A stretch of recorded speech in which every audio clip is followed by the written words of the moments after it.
Alright, so where did you live before the war? I lived in St. Petersburg. We lived in Clearfield, Pennsylvania up until I was 2 years old.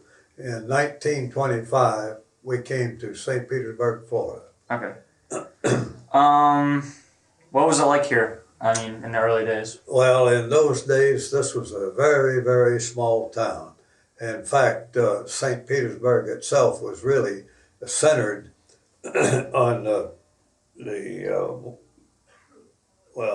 east side, I should say, the east side of really 16th Street, back towards the bay and the pier. And the pier was not finished. They were working on the pier when we got here, and it wasn't finished until 1926, same year that our new $1 million high school was finished. It started in 25 and the pier started in 25.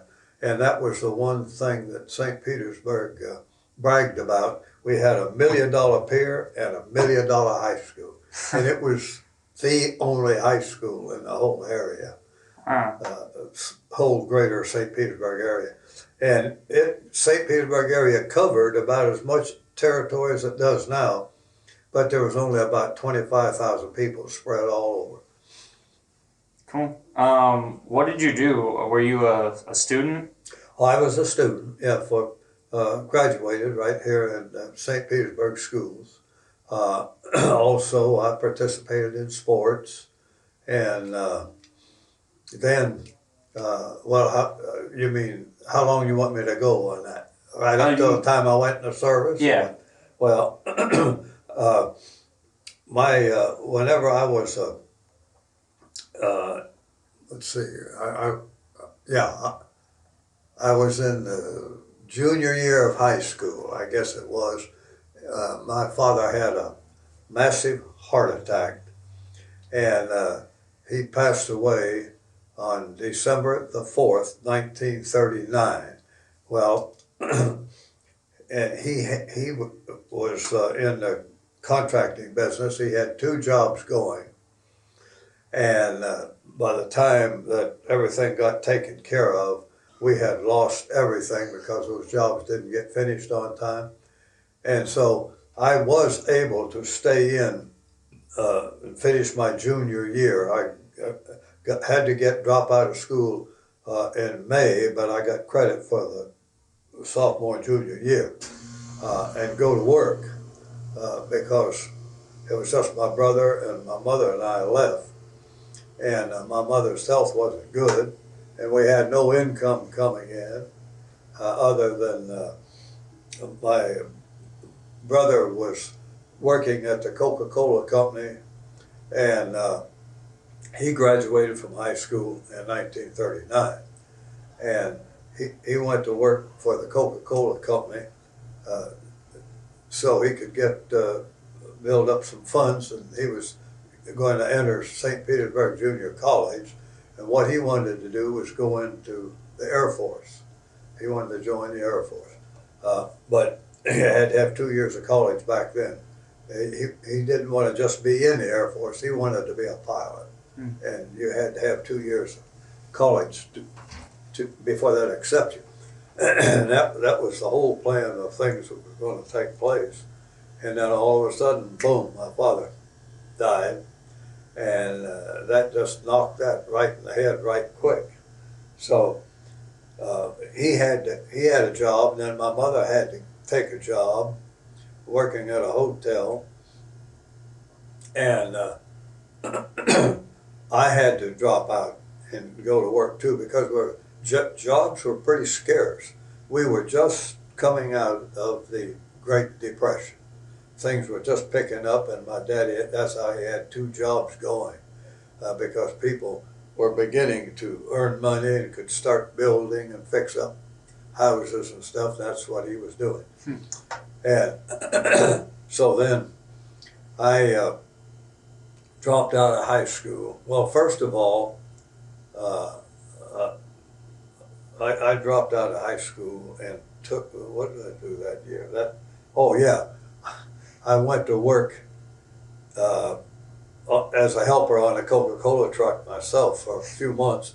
Then I took a job running the elevator in the hall building, uh, and all during the next year, whenever I should have signed up for high school, I was I should have graduated 41, but I dropped out, took these two jobs: the helper on the Coca-Cola truck, then I ran the elevator at the hall building downtown at 4th Street Central, and then I decided I had to get my senior year in. I had to get my diploma uh, from high school. So I quit that job and took a Times paper route to go back into school at the beginning of uh, it was September of 41 when I started back in, and that caused me not to graduate until 42, a year after I should have. But nonetheless, I was able to do that, but only by taking the Times paper route, working 7 days a week, 3:30 every morning, rain or shine, and then going to school and participating in sports and dating. I didn't have much time for dating nor money either, but that's the way that it worked out. And then, whenever I got out of high school, I went to work for a wholesale company, Sun City Candy and Cigar Company, as a salesman on the road. And that's where I was working when I got drafted. In the meantime, Pearl Harbor came along, December the 7th, 1941. And my brother had already put in his papers to go into the Air Force and applied for pilot training, and because they had restricted the, they had taken away the restriction of the 2 years of college. If you had a high school education, you could apply. So he did. But he didn't hear, and he didn't hear, and he didn't hear. Pearl Harbor came along, and he did not want to be drafted in the Army. They started the draft in 1940, before Pearl Harbor. We had the national draft was started.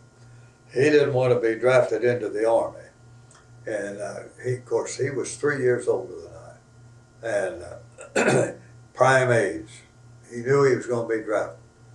So he made up his mind in January of 43, 42 rather, right after Pearl Harbor, and that was in 41. Then January comes along, 42. He hadn't heard from the Air Force. He had me take him to Tampa, and he joined the Marines. And we never saw him after that. He went up for basic training at Paris Island, and they sent him to Camp Lejeune that they just opened up. And in those days, right then, there were nothing but volunteers in the Marine Corps. There were no draftees in the Marine Corps at that time. And they formed the first division of the Marines. And he was in that first group that then went into Guadalcanal in World War II. That was our first offensive operation of the United States. All the other stuff was where we were trying to defend from being attacked by the Japanese, Philippines, Pearl Harbor, that area. And then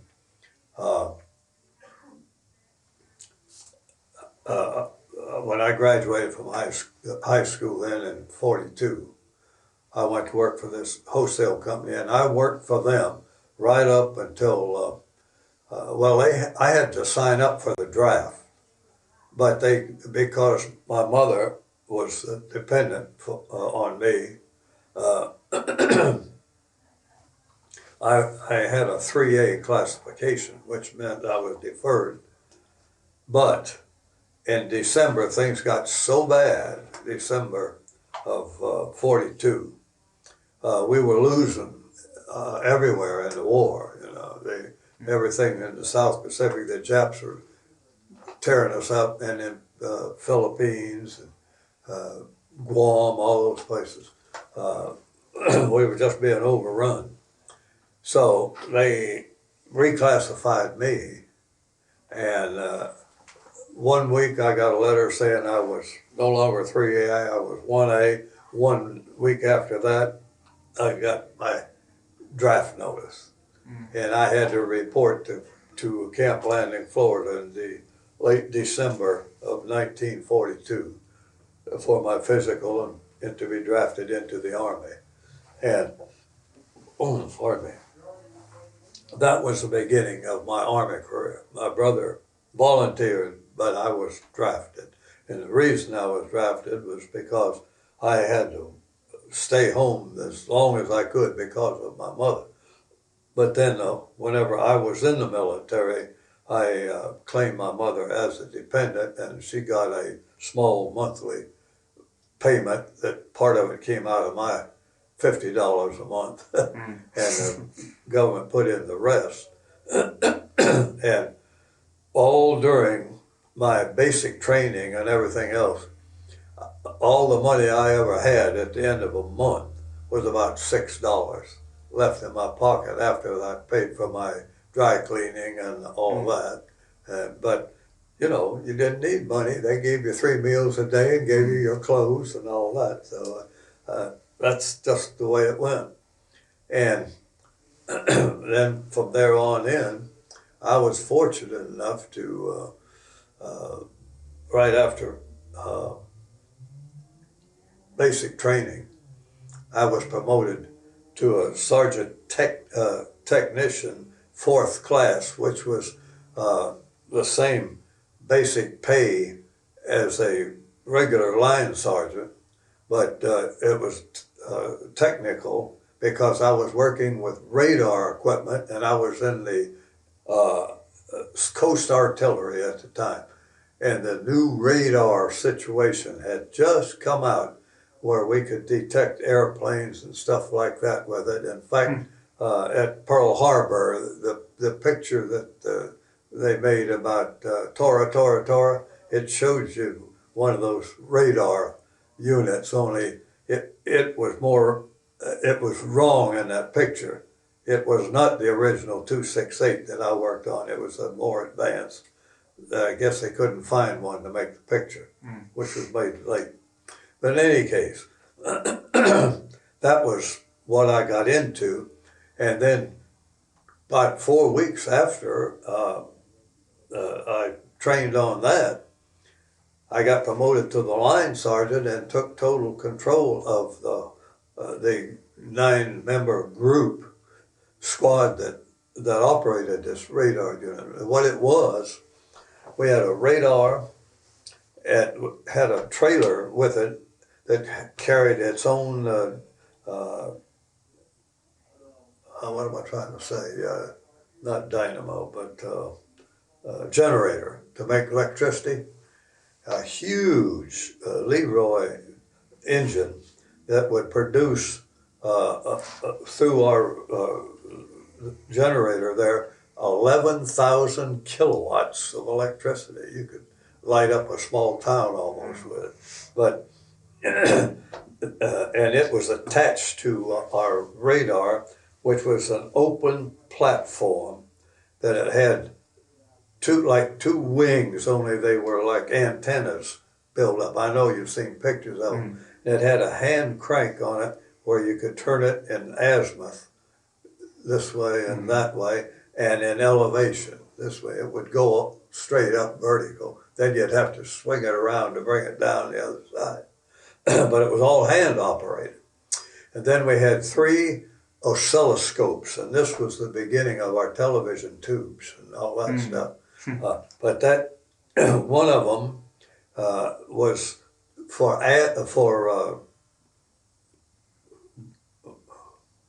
yardage, the distance. And one of them was for azimuth and one of them was for elevation. And the way the radar worked was it would get a pip on it whenever you would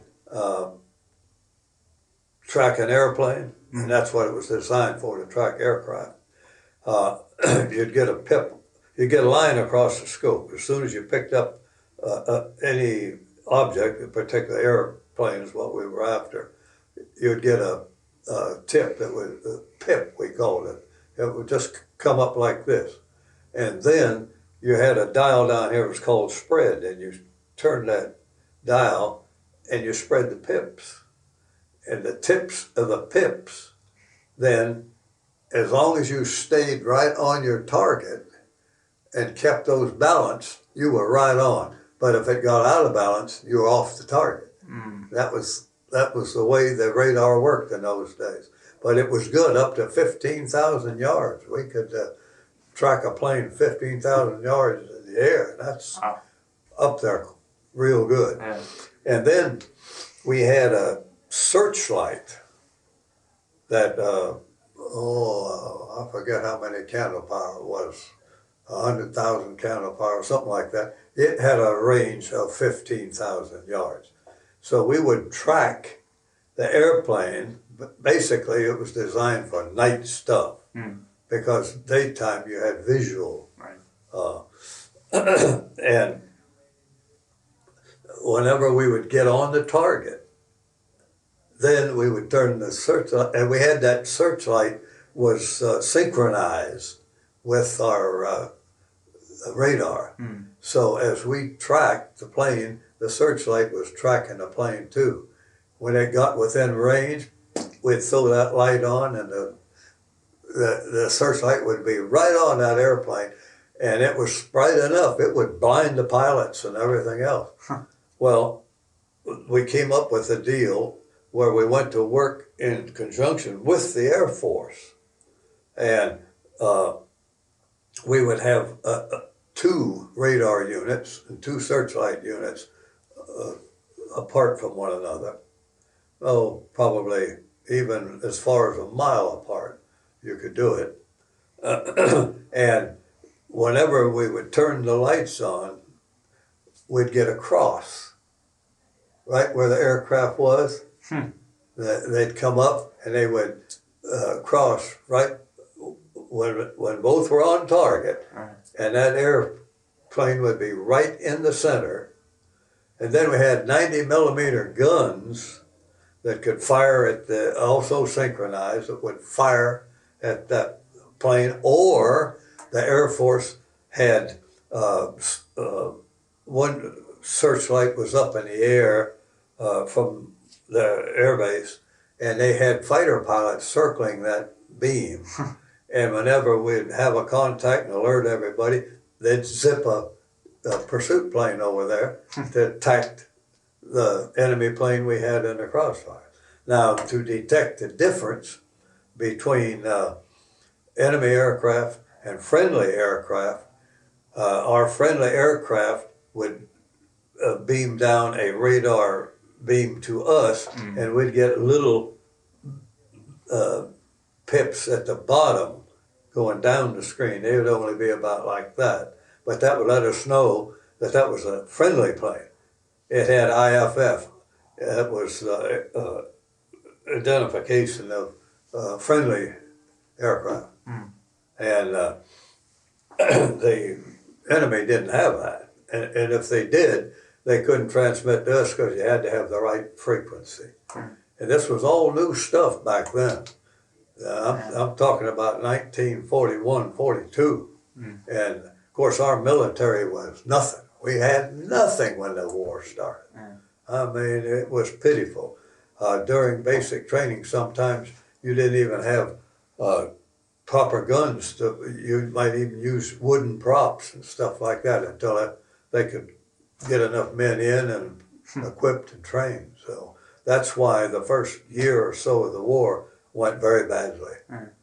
In fact, we didn't start gaining anything for almost 2 years. But that's the unit that I trained with, and that's the unit that I went overseas with. Uh, Now, the amazing thing about that is we had trained on Camp Edwards in Massachusetts, which is right on Cape Cod. And then we came from Massachusetts all the way down to Orlando, Florida. And that's when we started coordinating with the Air Force on maneuvers there. And when those maneuvers were finished, we went to Camp Stewart in Georgia, which was a processing station to get you ready to go overseas.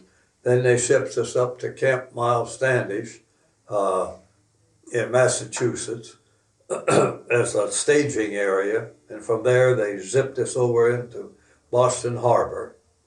And this was in April. We loaded on shipboard in Boston Harbor about the first week of April, I guess it was. And we were on that ship overnight. That's all. The very next morning, and all of our equipment and everything was in the hold of that ship, but we had a lot of infantry personnel on the ship too to get over. And see, D-Day was on the 6th of June. This was the 1st of April. April, May, June. Real close to D-Day. They removed, we only had a battalion on there, a battalion strength of artillery there. And they took us off the next morning because they needed the space that we were occupying in the hold for urgent equipment that needed to be over there for D-Day. And so they took us off, put us in a compound that had enough quarters to take care of our battalion right there in the Boston Harbor. We were there 1 week, and they sent us all the way back to Camp Edwards, where we had our basic training and everything way back in 43. See, now I'm talking 44 now, well over a year. And but lo and behold, Camp Edwards was about 2/3 empty. We had no equipment. They just put us over there because they didn't know what else to do with us, and they couldn't keep us in that little compound any longer. We were there almost 2 months before they sent us back to Boston Harbor and shipped us over. So that meant that we missed being over there during when D-Day happened. We got over there a few weeks after D-Day. And then by the time that I went across from England to France, we landed at Omaha Beach, but it was six or 8 weeks after D-Day. But still, there was a lot of war going on. They hadn't gone too far in those 6 or 8 weeks. But anyway, missed all of the early part of it, which was a real boon for me. And then from after our beach landing, we moved in to the inner part of France as Patton's army broke out across France at Chartres, they called it, but it was Chartres is the way it's spelled. It was a cathedral city in France, not too far from Paris, but enough. That's where Patton had his Third Army headquarters. We then became assigned to Patton's army, but we still hadn't received our equipment yet. It was still on the beach and had been waiting there right after D-Day. They unloaded it on the beach, and there was equipment stayed on that beach for months before it ever got to the right people where it was supposed to go. But we didn't, from about 3 months or 2 months right there at Chartres, we were sent all the way up into northern France to a place called Saint Quentin, about 10 miles from the Belgian border. And we were assigned to the Ninth Air Force, which was the latest and largest Air Force that the American Air Force had. The Eighth Air Force was already in Europe, and it was a bomber, heavy bomber. But the Ninth Air Force was a combination of everything: medium bombers, fighter planes, and heavy bombers. They had an airstrip right there, just a little north of St. Quentin, and that's where we set up around that, and that's where I was right up until the Battle of the Bulge. The Battle of the Bulge got to within about 10 miles of where we were, and we were expecting that we probably were going to have to evacuate. We got strafed, but never bombed. They never bombed us. They strafed us. And then, New Year's Eve, 1944, right in the heart, that's this Battle of the Bulge really broke loose, and they ran through our lines there, but not where we were. But I mean, they broke through the lines way up ahead of us, and that's where Bastogne came into the picture. You remember hearing about Bastogne being surrounded by the Germans, but it held out. Well, we were about 20 miles from 25 miles from Bastogne. But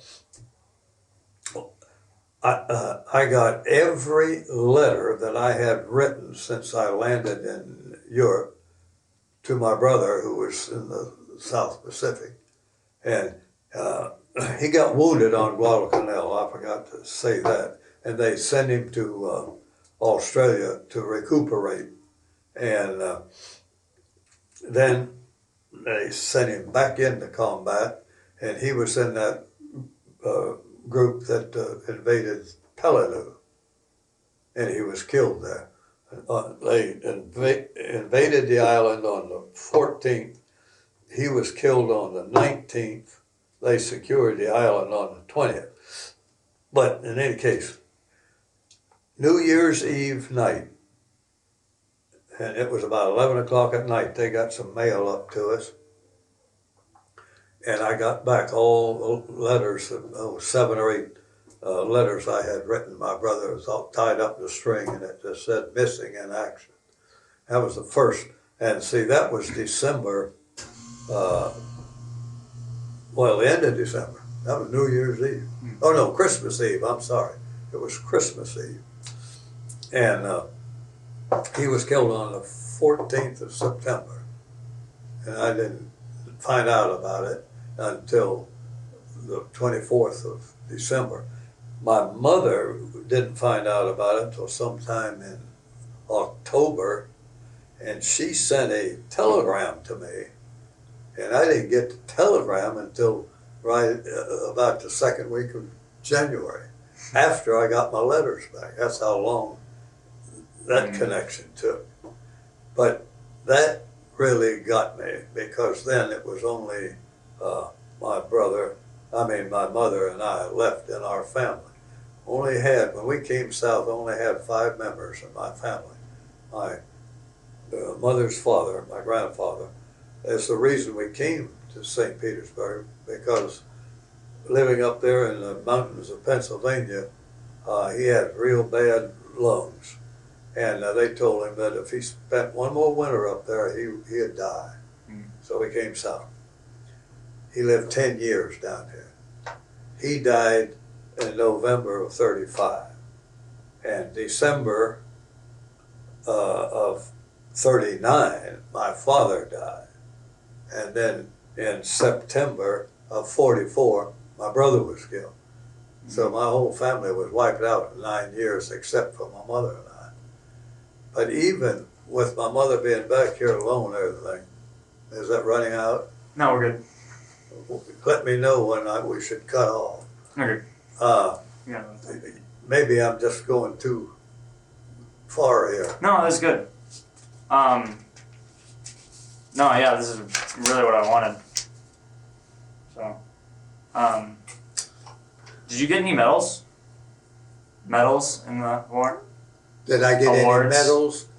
Well, I got campaign ribbons, but I didn't win any. I wasn't. I never was in combat against the enemy that I could see. I mean, like shooting at one another. Right. Only we were shooting at them in the aircraft. Right. Okay. So you- I didn't get into that during the war in Europe while it was going on.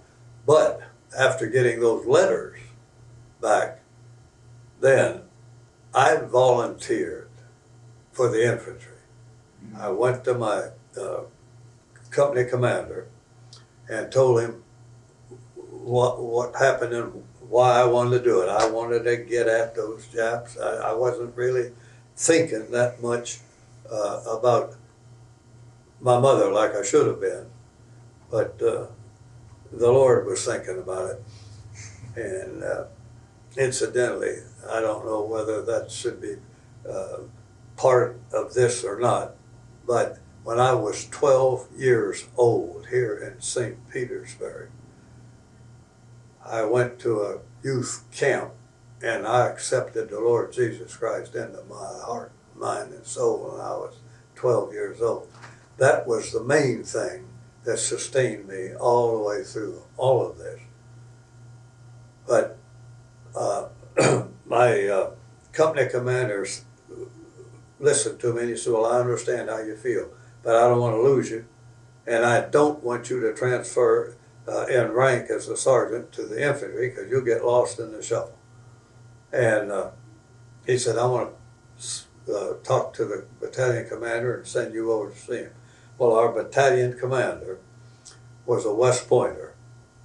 And after I talked with him, he said, Sergeant, I'm going to write you a letter and send you back to our regimental headquarters and be screened and enter you into the new infantry officers training centers that are operating right now in Fontainebleau, France, because they needed second lieutenants desperately in infantry. They were getting knocked off right and left.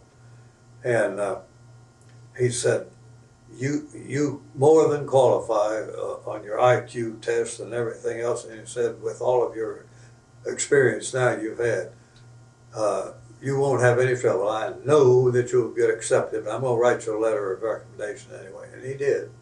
And the upshot was, I went back to Fontainebleau. And while I was there, I had my 21st,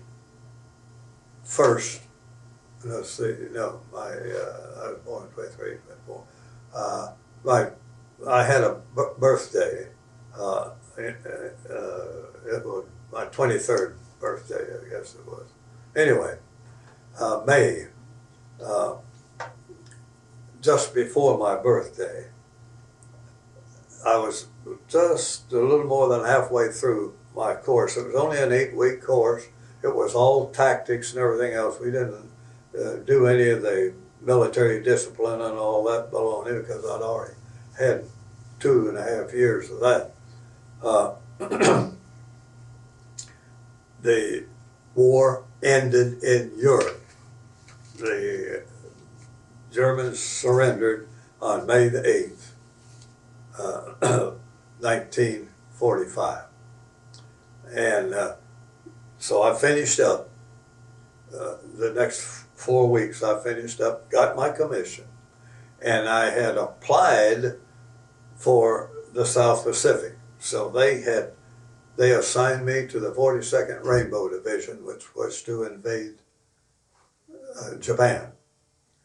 And that was the one where they predicted that if we had to invade Japan, we would lose 1 million men because they wouldn't surrender. Well, the upshot of it is they sent me through depots, which is replacement depots, to join the Rainbow Division, which whenever I joined them, they were in Salzburg, Austria, preparing to run maneuvers in the mountainous areas of Austria, like trained similar to what we were going to invade over in Japan. We were going to go into the mountain area of Japan and be part of a pincher movement on those landings.